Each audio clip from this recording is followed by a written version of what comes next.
Hi everyone, this is Arcadius and welcome back to Naval Creed. Today we'll be going over the vertical buff dispersion, or dispersion buff I should say, for USS Montana, the top tier American battleship. Now this ship is just an absolute powerhouse when it comes to armament. She has 12 16-inch guns, and her secondaries are not terrible either, against destroyers at least. And her AA, as I have equipped her for full AA maximum damage build, is actually quite powerful, believe it or not. So let's toss her in the game and see what she can do with this new buff. Okay, now that we've gotten into a game, let's see what we're up against. A lot of battleships, a couple cruisers, and one single Grozoboy. Works out for me.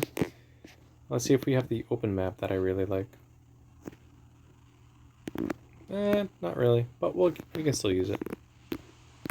Alright, we're actually going to try... Should we try something different this time? I think so. Alright, we're going to actually head to the right. I do have health buffs and speed buffs applied, so do keep that in mind, as well as other captain and crew skills. And let's see what we can do with Montana today. She is honestly still one of the strongest top tier battleships in my opinion.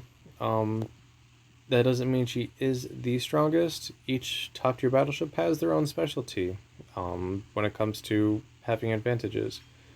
Super Yamato has those large guns that can just ignore any kind of armor. Montana has a huge broadside, pretty decent AA, and good armor if you know how to use it. Let's see what comes next. France has large guns, the reload booster, fast shells, but her armor's not the best, but it's still a terrifying sight to see. Grosser Kurfürst, just tons of secondaries, lots of health points, and the main guns are surprisingly deadly as well. You can get a lot of damage with those. Centurion, amazing accuracy, such as all British battleships have. And then Queen Anne has insane amount of fire starting chance. Ekaterina has 4 quadruple 16-inch guns, which alone have the heaviest broadside in the game. Almost. I forget if it's actually Ekaterina or Rhode Island that has the heaviest broadside now. And then we have Kremlin, which is amazing, has large guns, really good armor if you know how to use it, and just a really tanky ship as well. So out of all of them, they each have their own place, but Montana definitely has her limelight as well. Look at that vertical dispersion right there. Everything's pretty much in one concise group. Now, like I said, it's a vertical dispersion buff, not a horizontal. So your horizontal dispersion is still going to be the same as normal, but vertically you'll be able to hit quite a few ships. This Missouri kind of looks a little bit stationary. Let's send some shells her way. And then we're going to rotate the turrets to the other side. Let's see, how are we doing? That looks pretty good, actually. Alright, most of them drop short, but that's okay. We still have plenty of shells to shoot. Here's a Takao. Let's punish her for being aggressive.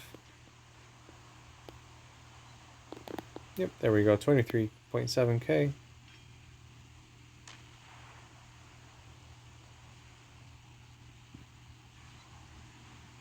And there she goes. Alright, so that Missouri is popping out again. Let's see what we can do against her this time.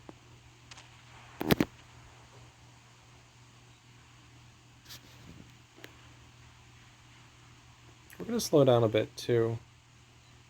Oh yeah, 37k, nice.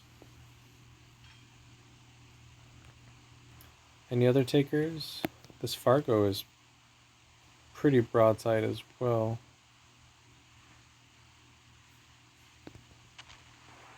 She's not really that much of a threat to me, honestly, but, I mean, the ship is a ship, and if she sinks there, then the Kurfürst can't move that well. Or at least until the wreck sinks to the bottom. The Fargo is pretty much good. Yeah, there she goes. Alright, cool. Let's see what else we can do on this side here. We're going to have some pretty good broadsides. That's why we came to the right side this time. And there we go. We got a nice Montana broadside. this flank is kind of collapsing, so we're going to have to carry here a little bit. 35k. There's Nekaterina over there. What kind of battleships do we have left? Centurion, Maine, Montana, Katerina, Curfurst, Fred de Gross, Missouri. Okay. Nothing's exceptionally easy to Citadel right now, so we're just going to work over the ones that have the most damage. Alright, so we got another Montana and a Katerina over here. That's nice.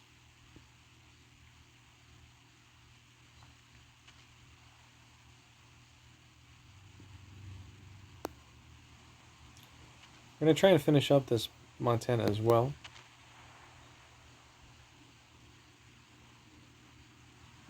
Sorry for the lag, guys. It's really better now. There we go. Okay. We're going to speed up because this Montana is deciding to push for whatever reason. I'm thinking we should get the Katerina next. She is a little bit weaker on the armor side, and she might be stopped. Yeah, there she goes. She hit the wreck of the other Montana.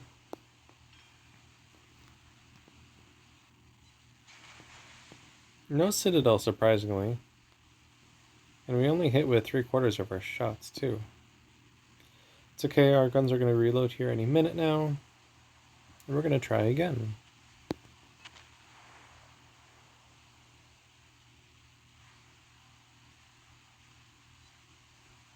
I'm still failing to get any Citadels, sadly. But we're still getting a ton of damage, I will tell you that. Grozovoy is right here, but my secondaries are going to be able to take care of her relatively easily, I would say. Centurion, I'm not going to do anything against her with that kind of angle. Shoot the destroyer, please, secondaries. Thank you. So let's do one more salvo towards the Katerina before we focus on Centurion here. Still no Citadel, interesting. I will ram this destroyer if I have to, honestly.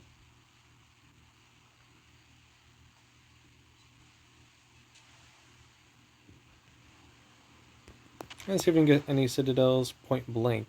Nope.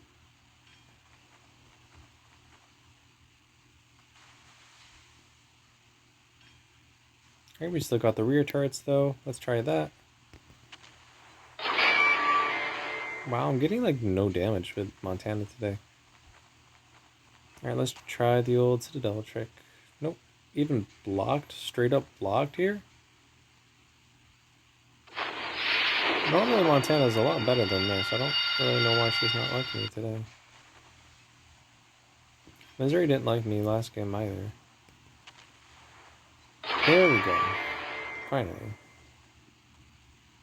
By this point, there's only a handful of ships left.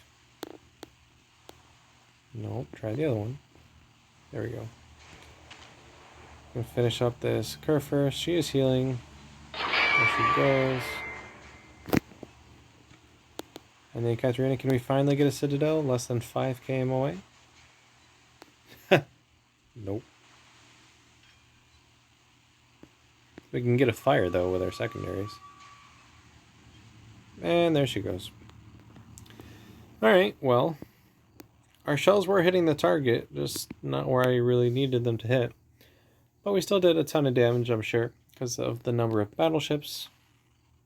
405,000 damage, 4 ships sunk, 130 shell hits, 4 aircraft shot down, 5 citadels, 1 fire, 75 secondary hits for 8,800 base XP.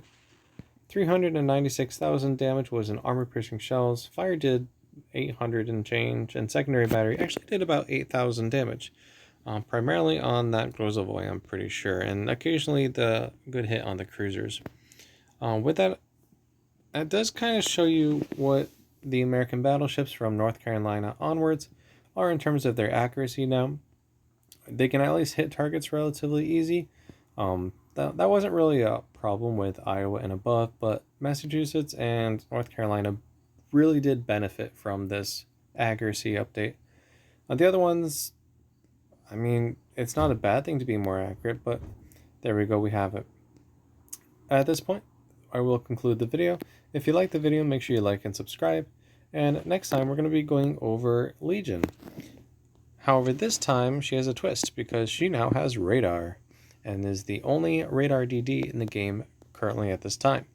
So if you're interested in that, join me for next time while we go over Legion. Take care.